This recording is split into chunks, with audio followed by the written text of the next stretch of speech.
This is the rambling reporter speaking. We're on our way to Siam. Kipling said east is east and west is west, and never the twain shall meet.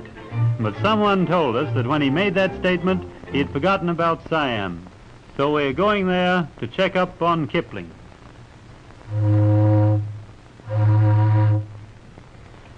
Siam is a country a little smaller than France. It lies in India and China at the top of the Malay Peninsula. It has a population of 10 million people and 10,000 elephants. The capital city, Bangkok, is called the Jewel of Asia. We're going to look over this city and find out whether it's east or west. Our first view of Bangkok, with these wide avenues, imposing buildings and monuments, reminds us of Paris. We're surprised to find a place like this so far east of Suez. We expected scenes like this, a sort of ideal oriental city with gilded temple spires rising up against the sky. A city where commonplace things like bridges are ornamented in the Eastern fashion with this old religious symbol, the curious seven-headed cobra. We were looking for shrines and sacred images of Buddha. Well, as a matter of fact, when we begin to explore Bangkok, we're not disappointed. There are 390 Buddhist temples in the city.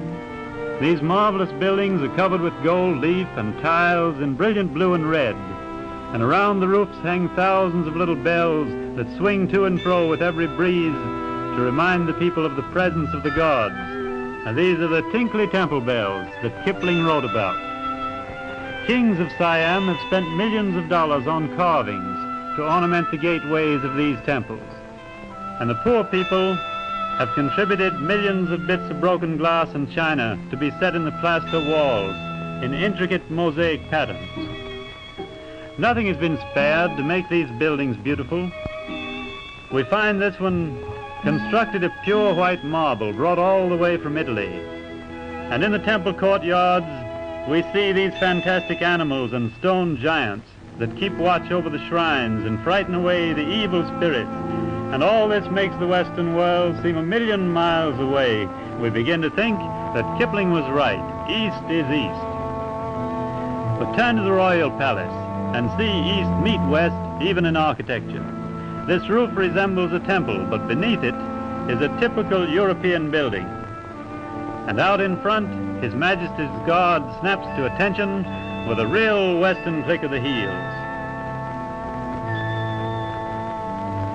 The religion of Siam requires every boy to devote a few months of his life to the temples. So we see these young men with their hair clipped short, wearing long yellow robes, on their way to their religious studies. For the time being, they give up all worldly pleasure and live the lives of priests, an Eastern idea. But in direct contrast to this, every Siamese boy must serve his term in the army. We see companies of them swinging along the streets, and they're just as much at home in an army uniform as in the yellow robes of the priest. And so east becomes west. The river and canals of the city belong to the east. Here's a floating population of people who spend their entire lives on houseboats and canoes.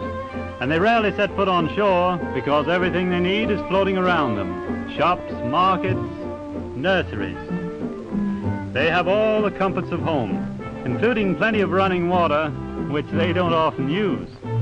They live a simple life. They wear the same sunbathing suits all the year around. And for amusement, they squat on the decks of their little boats, gossip, and chew betel nut.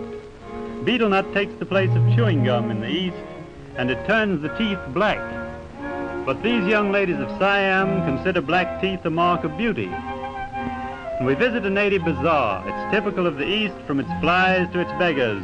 The man you see lying in the street isn't as dead as he looks. His religion forbids him to ask for alms, so he lies there and hopes for the best.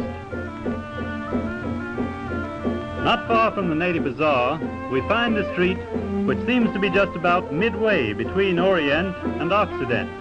There's every kind of traffic, from rickshaws, carts, bicycles, and streetcars, down to first vintage Fords. They keep to the left instead of the right. But the policeman in the traffic tower is surely a modern improvement from the Western world.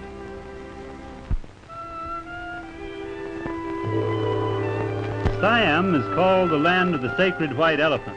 Now, as a matter of fact, there's no such thing as a white elephant. If they need a sacred Siamese elephant for a parade, they simply whitewash a gray one. The king of Siam keeps a large collection of elephants in his stables, and each of them has his own valet, butler, and chef. They feed him by hand and give him a massage and a manicure every day. They call him my lord the elephant, and nothing is too good for him. They consider the elephant a gentleman, a scholar, and a fine judge of peanuts. And every morning he must have his bath. So with his valet on his back, my lord the elephant marches through the palace gate while the sentries stand at attention and makes his way down to the river. Oh, by the way, if you should ever keep an elephant for a pet, it's well to remember that the elephant requires plenty of water and a thick poultice of mud now and then to keep his delicate skin in good condition. Even wild elephants are very particular about their skins, and they'll often travel 20 or 30 miles in the night through the jungles, just for a dip in the old swimming hole. In addition to the petted and pampered elephants of the king, there are 10,000 honest, hard-working elephants in Siam who do everything from landscape gardening to logging. In spite of his tremendous size and strength, the elephant is very easily trained, and his trunk is the most efficient single unit on any machine. It will pick up a steel girder, thread a needle, or trim the front lawn. When we see these elephants walking through the streets and living the life of Riley in a royal palace, we're again inclined to believe that Bangkok is an eastern city.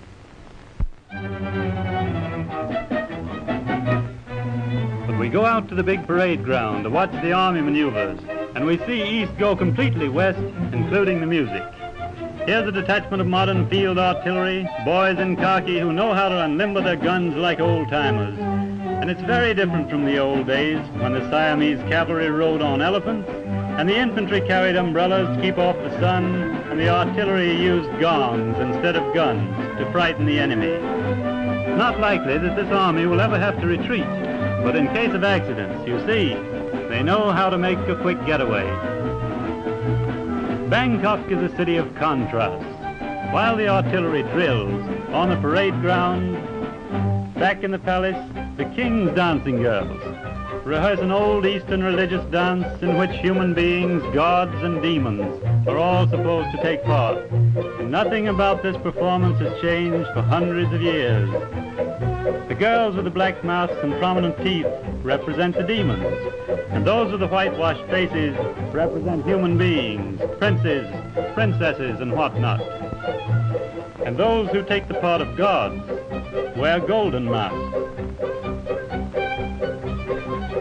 These little dancing girls are sent to the palace by their parents almost as soon as they're able to toddle. And by the time they're 10 or 12 years old, they're accomplished dancers. And when they retire from the ballet as old ladies of 19 or 20, they take home enough gold and jewelry to lift the mortgage on the old family rice farm. Looking at these young ladies, we decide that the Siamese dancer's fortune isn't her face or even her legs. It seems to be a question of how far back she can bend her fingers and how well she can twist her toes. Yes, Bangkok is a city of strange contrasts. If you should happen to go there on an official visit to the king, he'd send a parade of elephants like this, all dressed up in cloth of gold, down to the station to meet you. And you'd ride through the streets like an oriental potentate. But when you arrived at the palace, the king, who was educated at Oxford and speaks English just as well as you do, would probably turn on his radio and tune in on your old friends, Amos and Andy. As we sail away from Bangkok, we are convinced that Kipling was wrong. East does meet west in Siam. The Rambling Reporter is signing off. See you again soon.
In a remote corner of our earth stands the little kingdom of Siam, one of the last of the world's absolute monarchies, where 10 million people live their lives in partial seclusion from the outside world.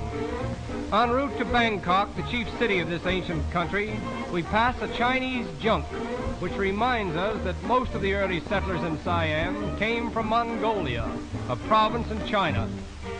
After sailing up the Gulf of Siam, we arrive at a little peninsular port where a train is waiting to take us to Bangkok, about 35 miles inland.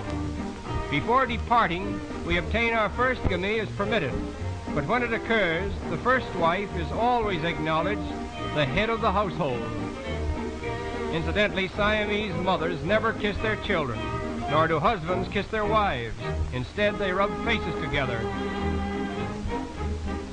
This little banquet is interrupted by the warning whistle from our train. And now we are en route to Bangkok. Except for a few railway lines, all travel in Siam is by water.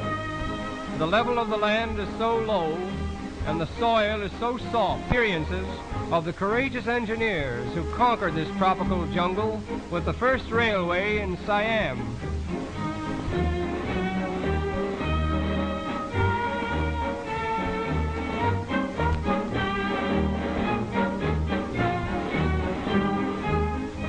The products of the soil consist of rice, sugarcane, coconuts, and all kinds of fruits, which are loaded in boats and paddled up to Bangkok along a whole network of rivers such as we see here.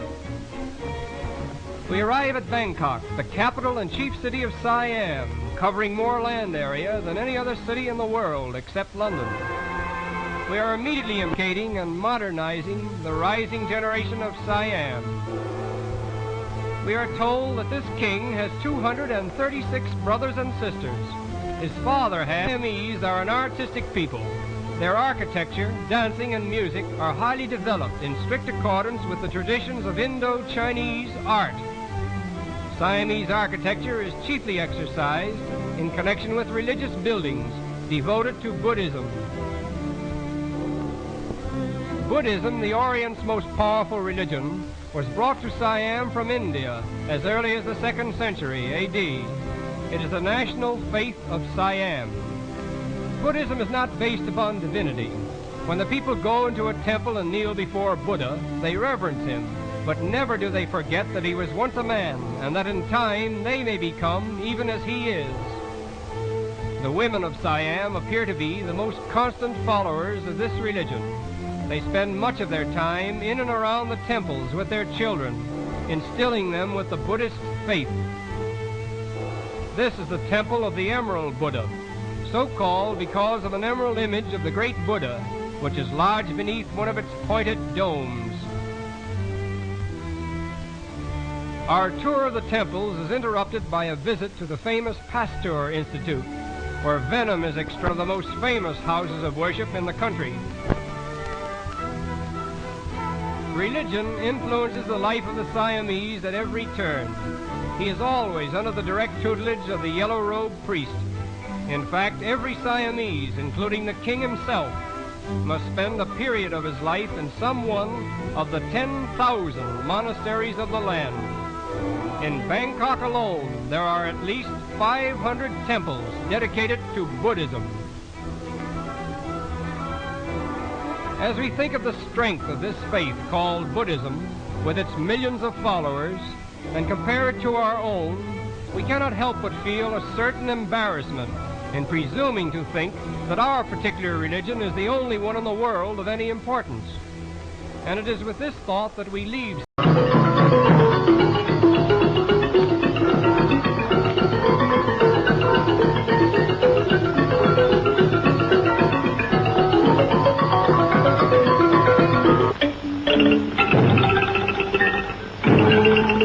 次にご紹介いたしますのは有名なシャムの舞踊でございまして、まず天女の舞。これはある一つの物語の筋を追って踊るのでありますが、踊り手のかぶり物といい衣装といい、一面に宝石を散りばめた目もあやなる素晴らしいものでございます。なお手先足先の微妙な動きはなかなか味のあるもので、この辺特にお目を留めてご覧を願います。